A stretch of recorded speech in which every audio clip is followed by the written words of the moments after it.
দেশ জুড়ে আজ থেকে আনুষ্ঠানিকভাবে বাধ্যতামূলক হলো বাংলা কিউআর। এখন থেকে ডিজিটাল পেমেন্ট গ্রহণে অনুমোদিত মার্চেন্টদের বাংলা কিউআর ব্যবহার করতে হবে। কেন্দ্রীয় ব্যাংক জানিয়েছে, বাংলা কিউআর এর পরিবর্তে অন্য কোনো কিউআর ব্যবহার করা হলে সংশ্লিষ্ট প্রতিষ্ঠান বা সেবাদাতার বিরুদ্ধে প্রচলিত বিধি অনুযায়ী ব্যবস্থা নেওয়া হবে। তাদেরকে আগে কারণ দর্শানো হবে, কি কারণে রিপ্লেস করা হয়নি তার ব্যাখ্যা পাওয়া হবে। ব্যাখ্যা সন্তোষজনক না হলে অবশ্যই তাদের বিরুদ্ধে ব্যবস্থা গ্রহণ করা হবে। বাংলা কিউআর এর প্রকৃত সাফল্য নির্ভর করবে এর ব্যাপক ব্যবহার নিশ্চিতের উপর। বাংলা কিউআরে গ্রাহকের লেনদেনে কোনো খরচ থাকছে না। তবে গ্রামাঞ্চল, ক্ষুদ্র ব্যবসায়ী ও প্রান্তিক বাজার পর্যন্ত সেবাটি দ্রুত পৌঁছে দেয়া এখন সবচেয়ে বড় চ্যালেঞ্জ, যা বাস্তবায়নে সংশ্লিষ্ট মন্ত্রণালয়গুলো একযোগে কাজ করছে বলে জানায় বাংলাদেশ ব্যাংক। বিভিন্ন অর্থ মন্ত্রণালয়, শিক্ষা মন্ত্রণালয়, যোগাযোগ মন্ত্রণালয়, তাদের প্রতিনিধিরাও কিন্তু এখানে রয়েছে।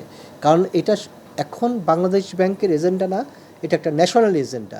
এই এজেন্ডা বাস্তবায়নের দায়িত্ব রাষ্ট্রের প্রতিটি অর্গানকে, যার যতটুকু দায়িত্ব ততটুকু পালন করতেই হবে।